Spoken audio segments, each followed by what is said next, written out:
Rao. Thank you, and let me welcome on stage at the India Economic Conclave, Mr. KTR, Deputy Chief Minister of Telangana, one of the states that we've put out as the state to watch out for in the next decade. And good afternoon, Mr. KTR, and thank you very much for joining me. I want to ask you, the slogan that we have for this theme of India Economic Conclave is that after the pandemic, we're looking at a decade of reform, perform, and transform. How do you see the state of Telangana in terms of a state to watch out for in the next decade? It's a great question, and firstly, I would like to compliment the entire team of Times Now for conducting this very timely event. Now, India, as our Honorable Prime Minister, keeps referring to, the 5 trillion economy dream that he had, dreamt of, some time back.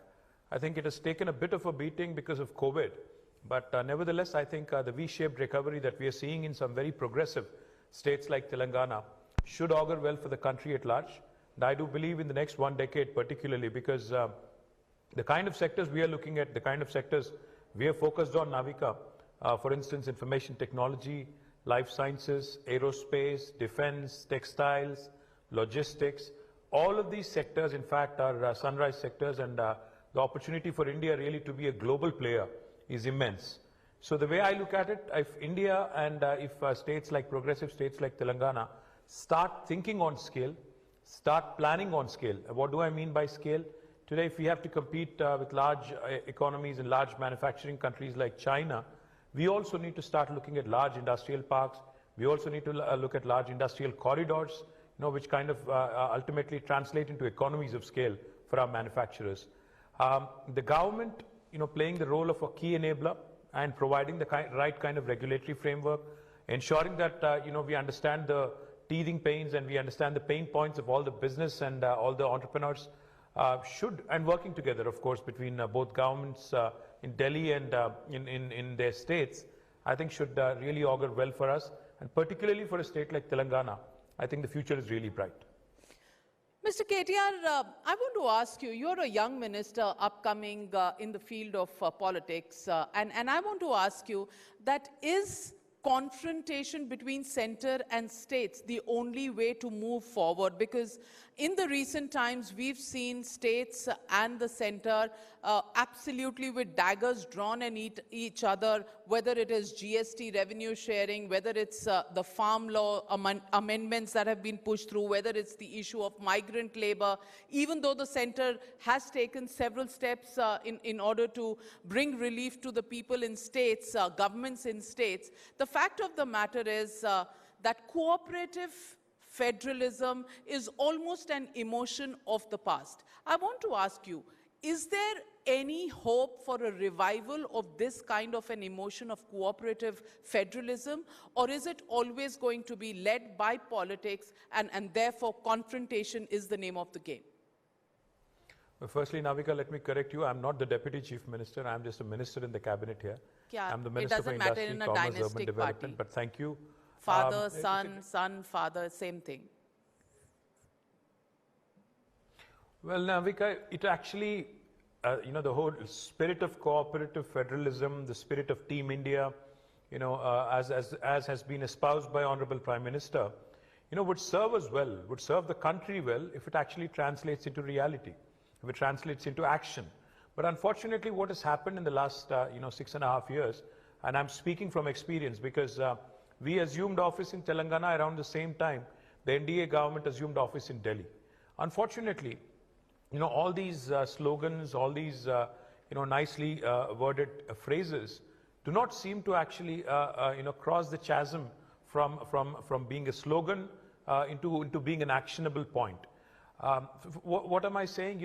For instance, Telangana, as I was pointing out, is a progressive state, is a performing state. But unfortunately, the government of India's policies somehow seem to be disincentivizing and demoralizing a performing state like Telangana.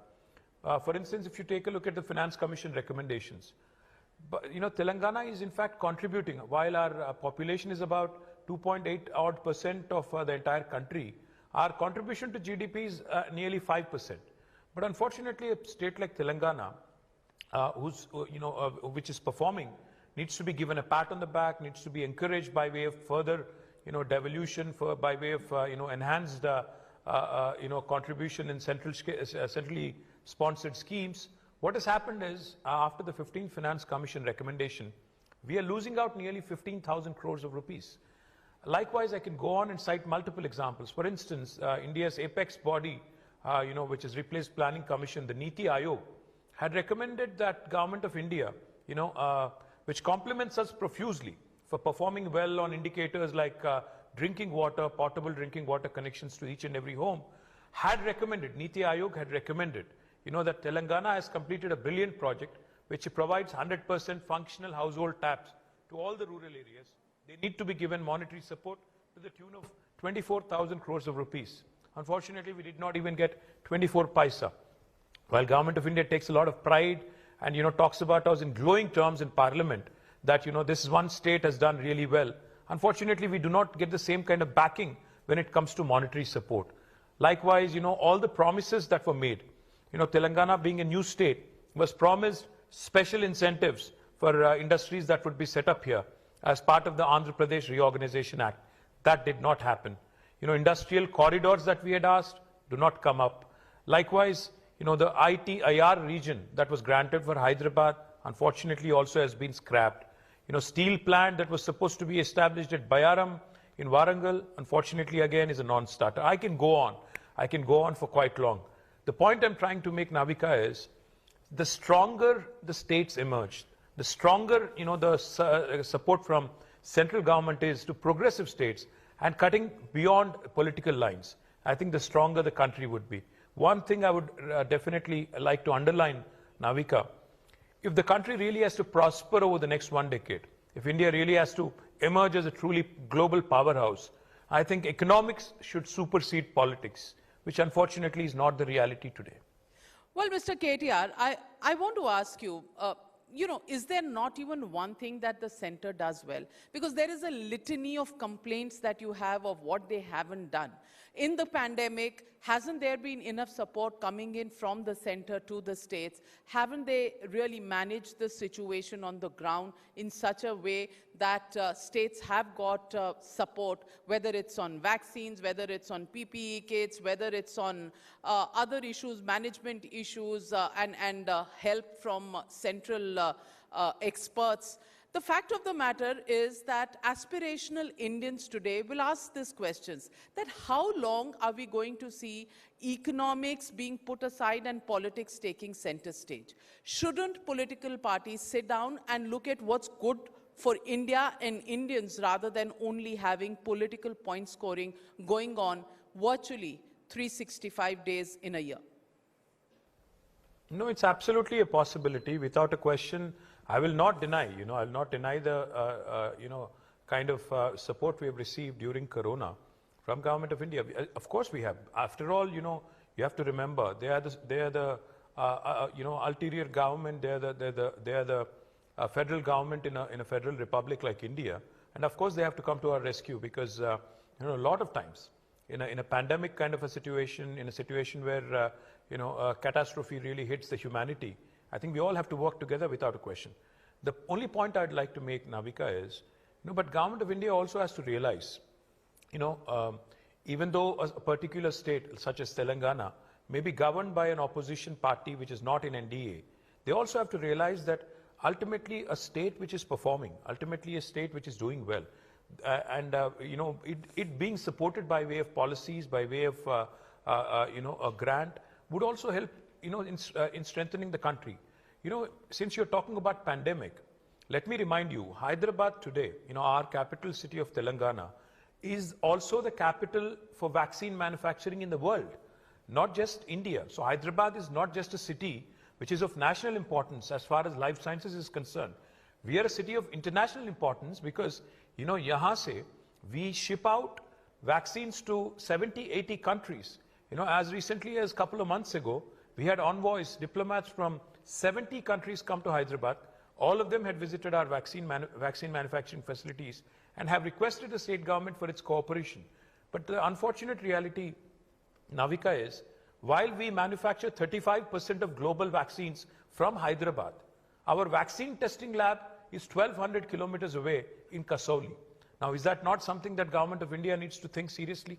You know, Telangana produces 35% of country's turmeric, but turmeric board is promised elsewhere in another state. You know, I'm not against another state getting a good project, but what I do not understand is, you know, अगर तेलंगाना में कुछ होता है, तेलंगाना के लिए कुछ किया जाता है, तो देश के हित में भी है. और मैं एक और बात आपसे कहना चाहता हूँ. Defense industry and aerospace industry, you know, is a very strategic industry or a very strategic sector. Now, Telangana and Hyderabad, in fact, are home to several defense labs. DRDL, RCI, I can go on. And Bangalore also has a decent defense ecosystem, aerospace ecosystem. We had requested Government of India, you know, we said these two cities, Bangalore and Hyderabad, are extremely well positioned by way of, you know, having this enabling ecosystem. So you should launch a defense industrial production corridor here between these two cities. But where does it go? It goes to Bundelkhand, where there is no defense industry whatsoever. My point purely is, if we are thinking in national interest and if we have to think like a team, then that team spirit also has to be top-down, coming from top-down, from central government and percolating into all states. It is not just that, you know, a few states can come together and, you know, work with each other. Government of India has to play the role of a big brother, has to bring us all into one room, has to ensure that we learn from each other, has to ensure that we work together as a team, and has to support us, most importantly, you know, when it comes to strategic investments and strategic sectors. Is that happening now? I would say absolutely not. Is it that I'm on the different side from them politically, therefore I'm saying it? Please refute whatever I've said. Is Telangana not a leader in vaccine manufacturing? Is Telangana not a leader in turmeric production? Is Telangana not a leader in defense industry? Then why do we not get the support that we ought to be getting? So my question is, I'm a performing state, we are a performing state, which is working well for the country, which is contributing to the growth of the nation. Now it's time for Government of India also to step up, also to, you know, take us into confidence and work together. Mr. KTR, you know, have these differences between the state of Telangana and the BJP-ruled government at the center only increased after the greater Hyderabad Municipal Corporation elections, in which the BJP came storming into the bastion of Telangana, something that took you by surprise? And since then, you haven't really recovered from the blow that you've got. तब से सब कुछ बुरा लगने लग गया है BJP में और center में, as far as you are concerned, because थोड़ा सा political डर सा बैठ गया है. I want to ask you, election winning machinery जो है BJP की, क्या ऐसा भय, ऐसा डर बहुत सी political parties के दिल में डाल रही है? Navika, I don't think you're following what's happening in Telangana, because recently, you know, two graduate constituencies for, you know, MLCs also went to polls, and they covered nearly 72 assembly segments in Telangana. And we trounced the BJP in both of these seats, so we are sitting very comfortably. There is nothing for us to worry about, you know, elections that happen. Elections keep happening. You win some, you lose some. But unfortunately, you know, Government of India, you know, has always been, for the last 6.5 years, in fact, even when we have won elections and even when we have lost, their attitude has been very, very, you know, indifferent, you know, to put it very mildly. So all I'm saying today is voicing my opinion that Government of India needs to, you know, truly imbibe that spirit of Team India that they talk about, and truly have to, you know, step up if we really have to prosper as a nation in the next 10 years. Well, I do hope, Mr. KTR, the forthright Mr. KTR, the man who doesn't mince his words, who's as good in English and in Hindi, despite being from the South, and many people think Hindi is not the best and the strongest language of people coming from the South. Mr. KTR, I just hope that over the next decade, as we're looking at states across the country, Telangana is able to play up to their potential, and we do hope economics trumps politics, and I do hope states and center can work together to put India firmly on the growth map, and I do hope that every average Indian can look forward to more cooperation and working together side by side between leaders like yourself and leaders at the center. There is always hope, Navika. Umeed pe duniya कायम hai. So there is always hope. Well, उम्मीद पे दुनिया कायम है और KTR ji, thank you very much for joining me here at the India Economic Conclave 2021 edition. This is virtually the first ground event that is being held right after the pandemic, even where many people are worried about the second phase of COVID. But the brave shall march on, and we do hope Times Network as well as the state of Telangana continue to march forward in their quest for growth. Thank you very much, Mr. KTR, for joining me here at the India Economic Conclave. Thank you, Navika, for that. In fact, Abha, one cannot ignore the role that states are going to play